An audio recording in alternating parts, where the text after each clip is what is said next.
The Treaty of Versailles had redrawn the political map of Europe, but it seemed that it created more problems than it had been able to solve. The old multi-ethnic empires were broken up, and its place small independent states emerged. The new and smaller states, it was expected, would fulfill the nationalist aspirations of the nationalist or ethnic minorities.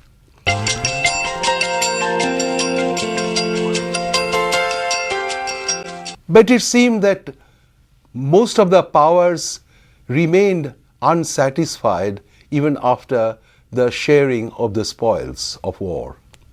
Italy, for example, who had switched sides after the war had started, was deeply disappointed that she was not given what she had been promised earlier. Italian irredentism was to remain a major problem through this period. Gabriele D'Annunzio, in fact, led a march to a place called Fiume, over which Italy had been in conflict over the newly born state of Yugoslavia, and this did create a minor flutter.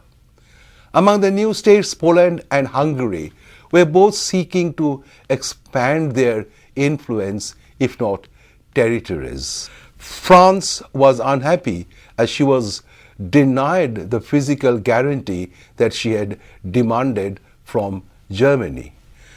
German revisionism was born and was to gather strength as the years rolled by.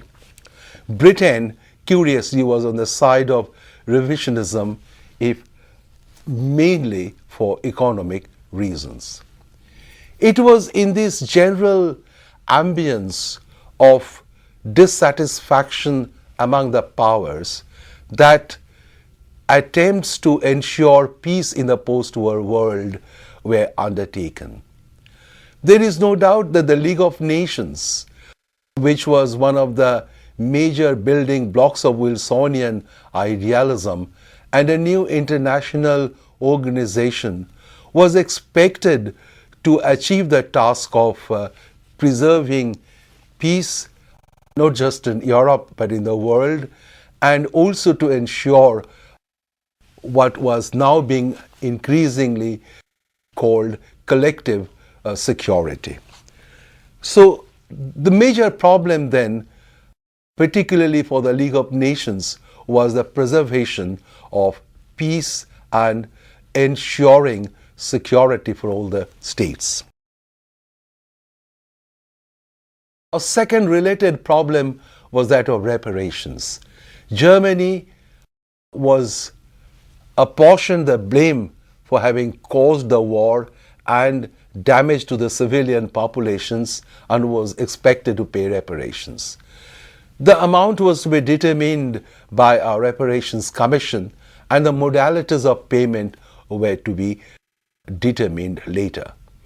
But this was to create a problem which was not open to easy solutions.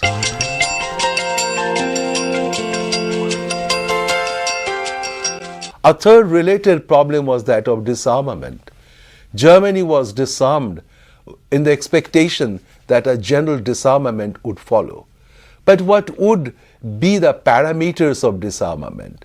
It was expected that all countries would agree to reduce their armaments, as this would enhance chances of peace by enhancing a sense of security among all the states. But not all the states were unanimous on this opinion.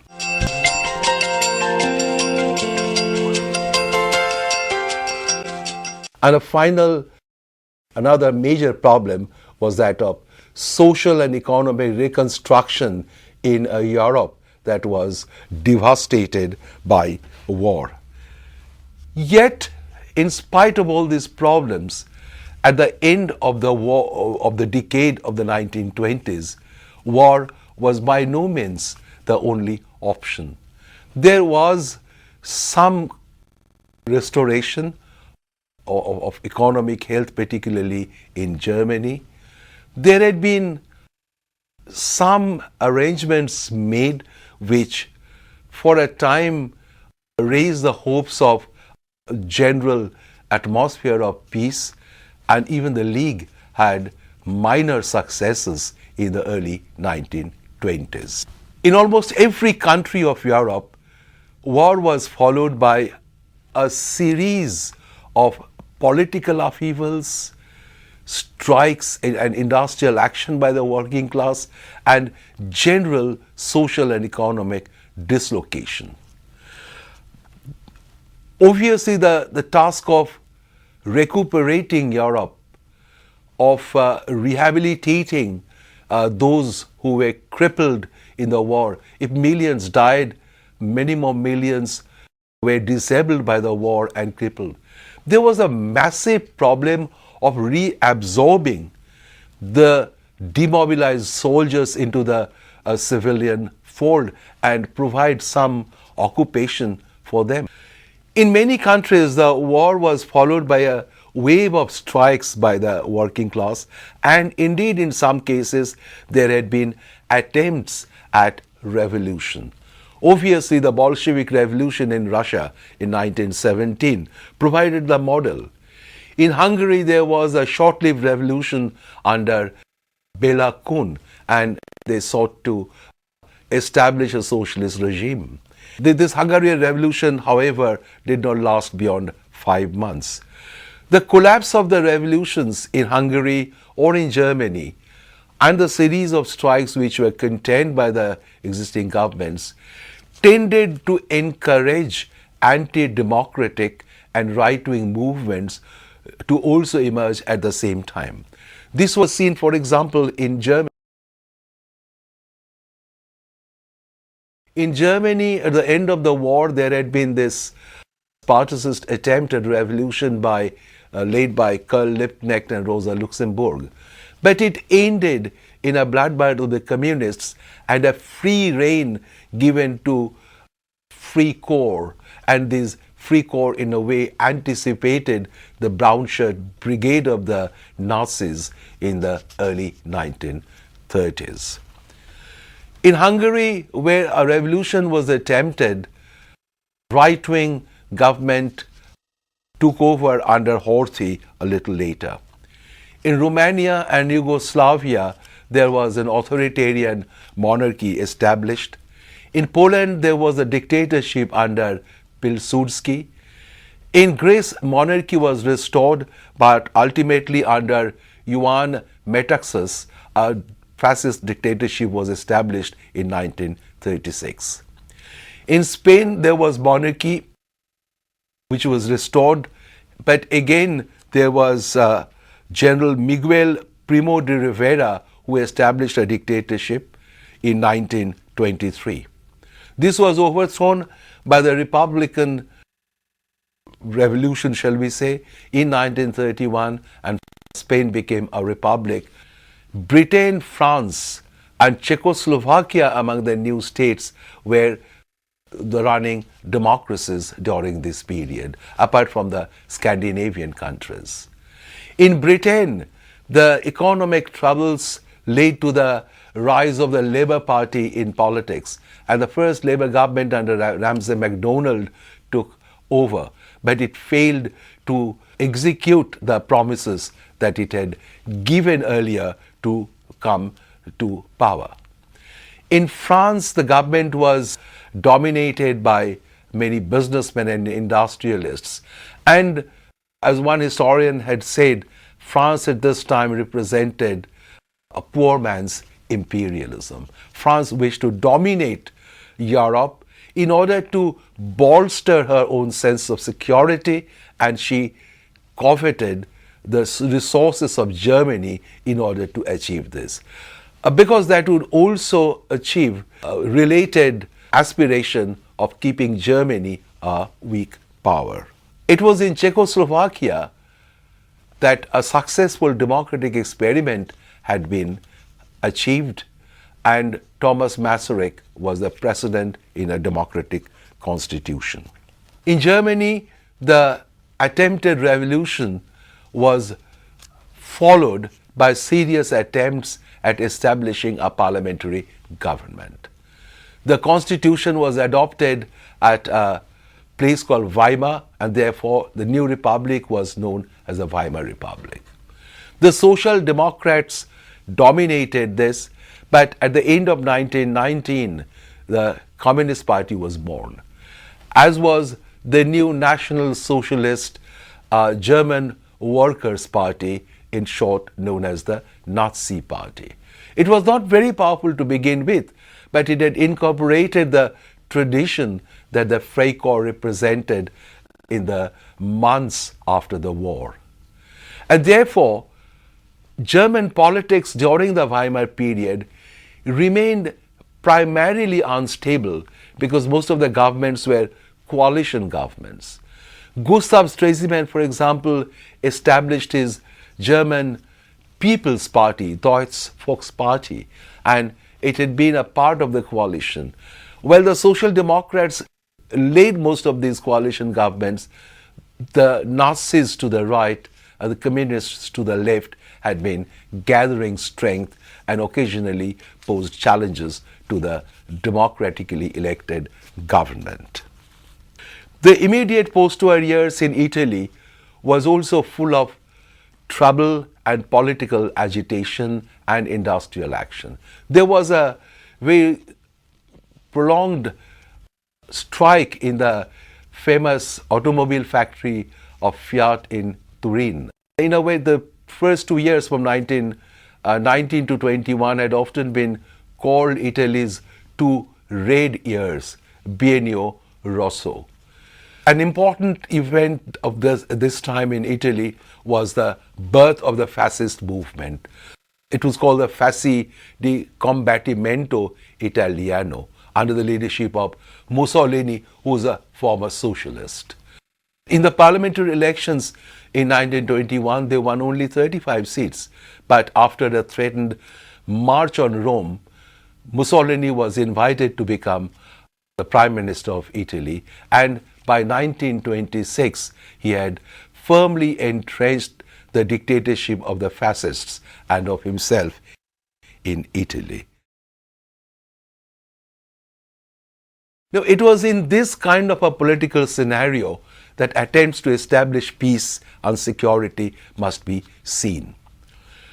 The concept of collective security was relatively new, and the assumption was that if the countries collectively ensured each other's security, then the chances of peace would be much brighter. Quite plainly, the League of Nations was to act as the facilitating agency, and the Covenant of the League of Nations was part of the Treaty of Versailles. It was an elaborate document which, in different articles, outlined how the League was to go about the task of preserving peace, of resolving conflicts among the states, and how the states were expected to cooperate with these efforts of the League and indeed provide a solid support to this new international organization. Along with collective security came the question of disarmament. This was again a part of the covenant, and it was one of the ideals that Wilson had peddled when he suggested his 14 points as the basis of a peace and the new world order. Article 8 of the covenant said that all the states will agree to reduce their armaments to the lowest point consistent with national safety. And this is where the catch lay. Security and disarmament appear to represent a paradoxical situation. Well, one group of states led by France argued that people or countries arm because they feel insecure. Therefore, enhanced security will lead to disarmament. Another set of countries, in which Britain was also there, argued that it is armaments and the armaments race that produces insecurity. Finally, however, this conundrum between security and disarmament could hardly be resolved. For countries could never evolve a consensus as to what constituted the lowest point of disarmament that was consistent with national safety or security. France's quest for security, E.H. Carr famously said many years before, was the single most persistent factor in international relations between the two world wars in Europe. You see, France's problem was that between 1870 and 1915, France had been twice overrun by Germany. So when France won or emerged on the side of the victors in 1919, she was very keen to achieve a kind of a permanent inoculation, as it were, against German aggression in the future. To her, this could be achieved by what she called a physical guarantee, occupation of the Rhineland with a control of the bridgeheads over the river Rhine. This was not given to her by Versailles because other powers did agree.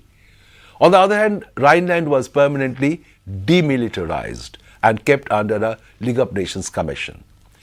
Instead, France was given or was to be given a joint Anglo-American guarantee that they would help France with army if France faced unprovoked German aggression in the future.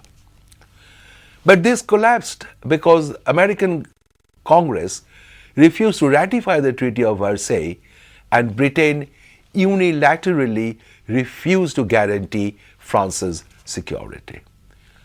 France, as a consequence, felt even more insecure and tried to build up her own system of security by involving other powers, particularly the new states which had emerged after the Peace of Versailles. France allied with the states which had been on the either side of the German border.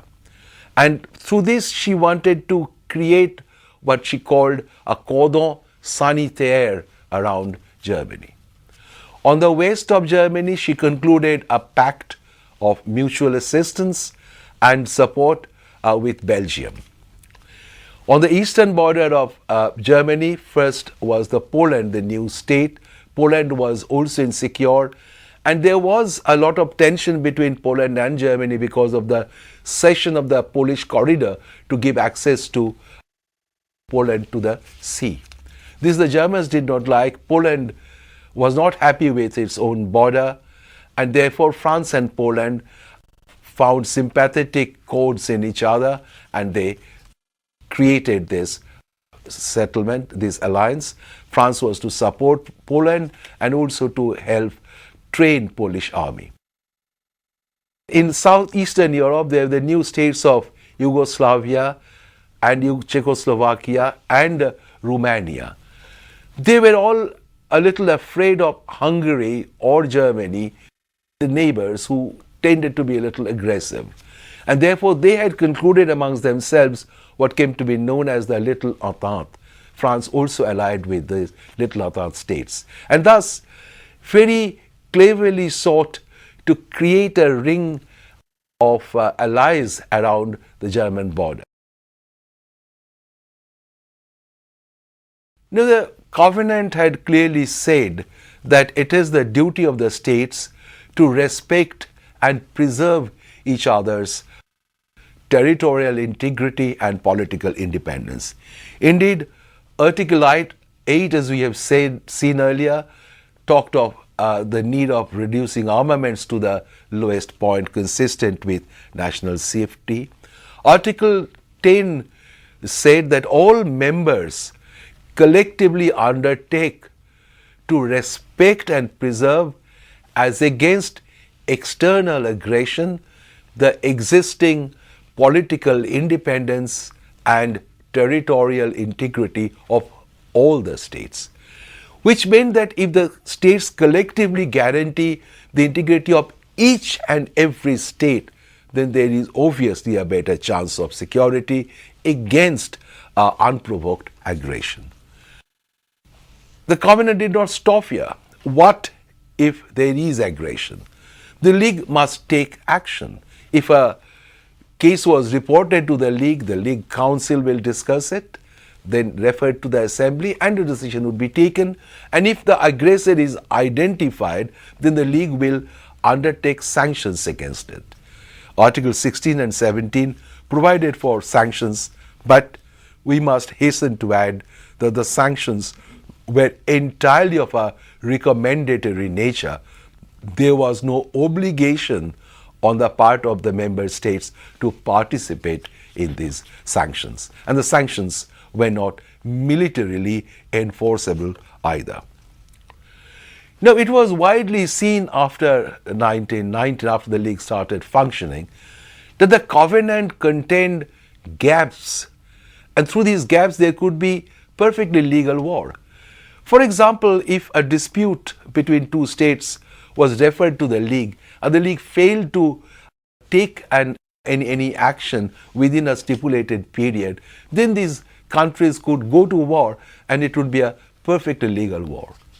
Secondly, if a conflict or a dispute between states affected or belonged to what one of them might claim to be an internal matter of the state, the League had no right to interfere there. Now, members were talking about this in the League sessions, and in the early 1920s, League first tried to make a temporary mixed commission which tried to mix the concerns for security and disarmament by trying to create a timetable for disarmament as well. But the most significant one was the Protocol for the Pacific Settlement of International Disputes, popularly known as the Geneva Protocol, mooted in the League of 1923 and adopted in 1924. It suggested that the gaps must be closed by suggesting that even if the League Council fails to take any decision with regard to a dispute between two states, no state would be at liberty to go to war. All disputes of a legal nature must be referred to the Permanent Court of International Justice. Others must be referred to a process of compulsory arbitration. But while France and her friends were very keen on the Geneva Protocol, Britain, her dominions, and the Scandinavian states were reluctant to undertake any further action. So nothing happened, but the Permanent Court of International Justice and the international labor organizations were two very important wings of the labor government. The reparations produced a tremendous problem. How could Germany pay? German economy was in absolute doldrums. And I give you a table of German US dollar versus German mark. There was a fantastic, unimaginative inflation in Germany. In July 1914, one US dollar was equivalent to 4.25 Deutsche Mark, German mark. In January 1919, $1 is equal to 8.9 mark. By January 1921, it became 64.9 mark. In January 1923, it was 17,972 mark. And by September 1923, one US dollar was equivalent to 98 million German marks. So, the story was that earlier people carried money in the pocket and the goods one bought in a bag. But later, one carried the money in a bag and took the good that one bought with that in his pocket. There is a photograph of a lady in the kitchen putting the German mark in the oven, using this as fuel, and it was not worth anything. But there were attempts to do this. First, the Deuss Committee in 1924, which decided to pump in a whole lot of money into German economy so that German economy recovered, and that was done quickly. The reparation amount was reduced, but even after this, Germany did not pay much. The Young Committee in 1920 reduced the amount even further, but actually, after the rise of Hitler, Germany repudiated all dates.